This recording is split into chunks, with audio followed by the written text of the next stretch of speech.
Hello guys, कैसे हैं आप लोग। मैं आशा करता हूं कि आप ठीक होंगे। जैसा कि आपको पता है कि पेपर तो स्टार्ट ही हो चुके हैं। मैं ईश्वर से प्रार्थना करता हूं कि आपके पेपर अच्छे हो रहे हों और अच्छे हों।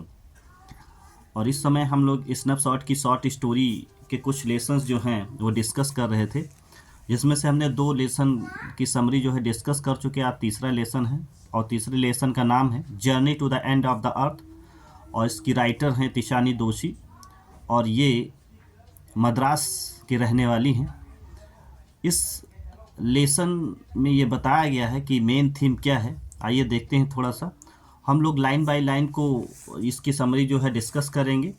और एनसीईआरटी के पास, एनसीईआरटी की बुक हमारे पास है, अगर आपके पास हो तो आप उसको ओपन कर लीजिए, और नहीं भी है तब भी आप सुन करके जो है लेसन के कॉन्सेप्ट को समझ सकते हैं। इससे फ़ायदा ये होगा कि लेसन का आपका पूरी जो थीम है वो समझ में आ जाएगी, जिससे आप क्वेश्चन आंसर बेटर तरीके से लिख पाएंगे। तो थोड़ी सी इसकी थीम क्या है इसको पढ़ते हैं, फिर जो है समरी की तरफ मूव करते हैं। लिखा, यह यात्रा वृत्तांत लेखिका के अनुभव के बारे में है जब वो अंटार्कटिका की यात्रा पर जाती है। अंटार्कटिका की यात्रा रूसी वाहन पर शुरू होती है। ज्योफ ग्रीन इसका नेतृत्व कर रहा था। इसके अलावा ज्योफ ग्रीन छात्रों को शैक्षिक यात्राओं पर ले जाने में रुचि लेता है। इसके माध्यम से उन्हें पृथ्वी के अंत की खोज में मदद मिलती है। इस प्रकार यहाँ पर लेखिका शैक्षिक उद्देश्य के लिए अंटार्कटिका गई और साथ ही साथ इस स्थान के बारे में और अधिक जानकारी प्राप्त की। यह अध्ययन दौरा बहुत ही सुखद है क्योंकि छात्रों ने ग्लोबल वार्मिंग के प्रभाव के बारे में जाना। अच्छा, अंटार्कटिका जाने का मेन मकसद यही था कि छात्रों ने ग्लोबल वार्मिंग के बारे में जाना, उसके प्रभाव के बारे में जाना। इसके अलावा ये यह भी सीखते हैं कि कैसे एक छोटा सा कदम पर्यावरण को बहुत प्रभावित कर सकता है। 2 थीम हमारी यहाँ पे हैं कि ग्लोबल वार्मिंग के बारे में जानकारी हासिल करना और एक छोटा सा कदम किस तरीके से हमारे पर्यावरण को इफेक्ट करता है, प्रभावित करता है। इसके अलावा वह पश्चिम अंटार्कटिका की बर्फ़ की चादरों के बारे में भी सीखते हैं कि वो पिघलेंगी या नहीं। ठीक है, तो समरी को हम लोग देखते हैं line by line. The story begins with the author on a voyage in a Russian vessel. कहानी यहाँ पे स्टार्ट होती कि एक लेखिका है जिसका नाम तिशानी जोशी है, और वो रूस के जहाज़ पर सवार होती है और यात्रा पर निकल पड़ती है। The vessel was heading towards Antarctica. ये जहाज़ जा कहाँ रहा है? ये जहाज़ जो है हमारा अंटार्कटिका की तरफ जा रहा है, the end of the land. We learned that the author has traveled about 100 hours in a car, an aeroplane as well as ship. यहाँ पर लेखिका जो है लगातार यात्रा लगभग 100 घंटे करती है। वो कुछ दूरी कार से तय करती है, कुछ दूरी जो है हवाई जहाज़ से तय करती है, और कुछ दूरी जो है वो पानी वाले जहाज़ से तय करती है। The main purpose of this trip was to learn everything about Antarctica in detail. इस यात्रा का मुख्य उद्देश्य था कि अंटार्कटिका के बारे में डिटेल में सारी चीज़ों को सीखना। In addition we learn about her 2 week stay. इसके अलावा हम लोग ये भी जानते हैं, ये भी सीखेंगे कि वहाँ पर वो जो है 2 सप्ताह तक किस तरीके से रुकी। And all that are present there, और वहाँ पर कौन कौन सी चीज़ें उपस्थित थीं। This location is 90% of total ice volume of the earth with no trees, building and anything. यहाँ पर ये लोकेशन जो है ये बताया गया है कि यहाँ पर 90% पूरी तरीके से बर्फ़ है, जहाँ पर कोई पेड़ नहीं, कोई बिल्डिंग नहीं और कुछ भी नहीं। It has 24 hours Australian summer light, और यहाँ पर ऑस्ट्रेलिया की गर्मी वाला प्रकाश मिलता है। मतलब जिस तरीके से ऑस्ट्रेलिया में धूप होती है उसी तरीके से यहाँ पर हल्की सी धूप होती है, और ये 24 घंटे होती है। In addition it is involve in silence, और इसके अलावा यहाँ पर सबसे बड़ी चीज़ जो मिलने वाली है वो है सन्नाटा। This makes the author wonder about the time when India and Antarctica were part of the same land mass. ये जान करके लेखिका जो है बहुत ही आश्चर्यचकित होती है कि एक ज़माना ऐसा था कि भारत और अंटार्कटिका एक ही भूदृश्य के भाग थे।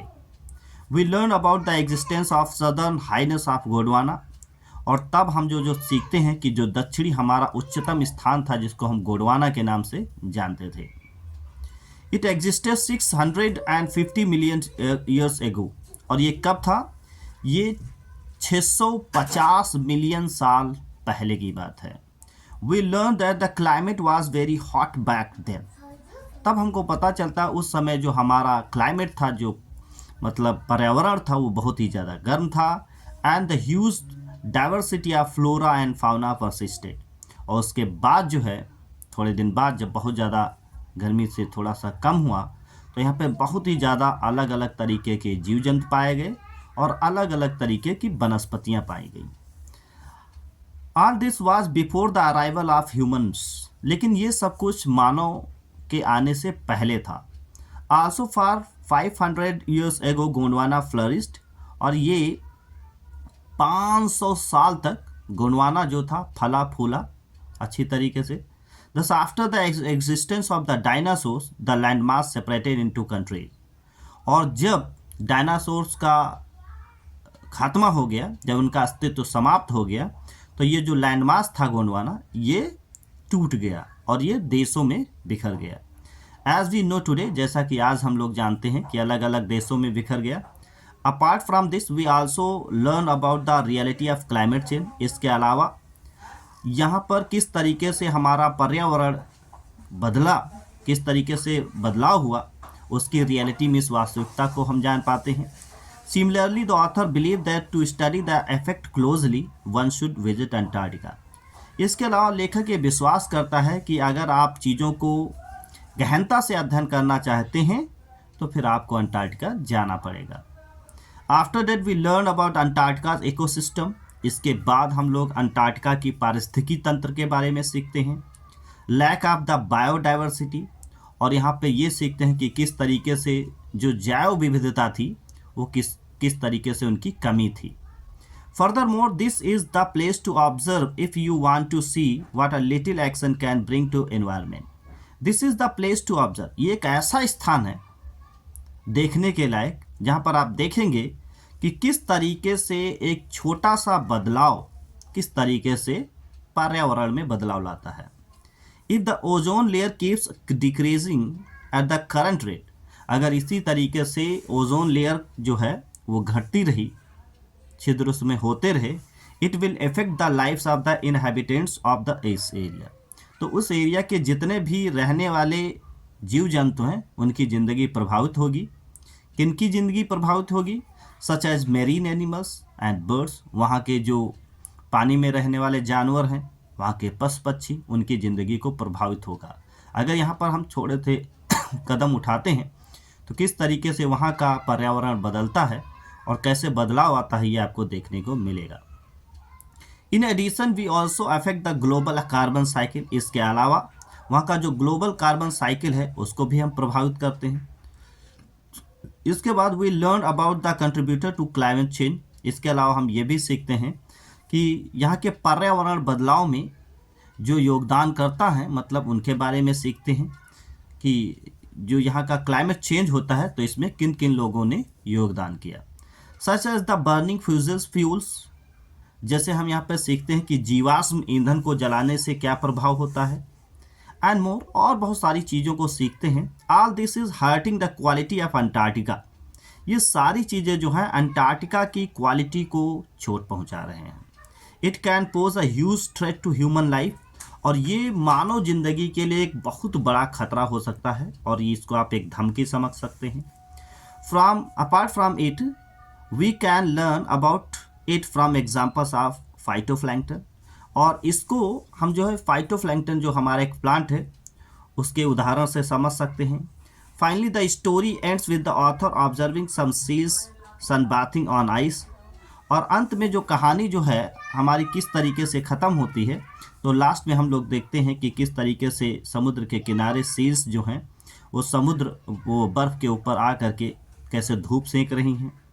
It makes him wonder if this beauty will be reserve for years. ये देख करके, ये सुन करके लेखक को बड़ा आश्चर्य होता है कि यहाँ की जो सुंदरता है वो सालों तक सुरक्षित रखी जा सकती है, will be destructive in future, या भविष्य में ये विनाशकारी सिद्ध होगी। At the end of the journey we learn in detail about the climate change. At the end of the journey, इस लेसन के बारे में हम लोग सीखते हैं कि पर्यावरण बदलाव किस तरीके से होता है, इसके बारे में हम लोग डिटेल से सीखते हैं। How it is dangerously affecting our life, और कितने खतरनाक तरीके से ये हमारी ज़िंदगी को प्रभावित कर रहा है। अदर लिविंग बींग्स, और दूसरी जो जीव जंतु हैं उनको प्रभावित कर रहा है। It encourages everyone to start working to make the planet a healthier place. इससे ये कहानी पढ़ने के बाद हमको ये समझ में आता है कि किस तरीके से स्टोरी हम लोगों को इनकरेज करती है, प्रभावित करती है, मोटिवेट करती है कि हम अपने प्लैनेट को स्वस्थ बनाने के लिए मेहनत शुरू करें। It also serves as a wake up call for the nature enthusiast, और ये है कि हमें चाहिए कि अपने प्लैनेट को स्वस्थ बनाने के लिए एक जागरूकता भरा अभियान शुरू करना चाहिए। तो इस तरीके से इस लेसन की समरी जो है समाप्त हुई। मैं आशा करता हूँ कि आपको समझ में आया होगा। अगर थोड़ा बहुत दिक्कत लगती है तो आप वीडियो को दोबारा देख सकते हैं, ठीक है। और अगर आपको अच्छा लगता है तो आप अपने दोस्तों के बीच में शेयर करें और कमेंट करें, और कमेंट करके ज़रूर बताएं, क्योंकि आपका कमेंट हमारे लिए मोटिवेशन का काम करता है। तो मिलते हैं किसी नेक्स्ट वीडियो में, तब तक के लिए goodbye and thank you.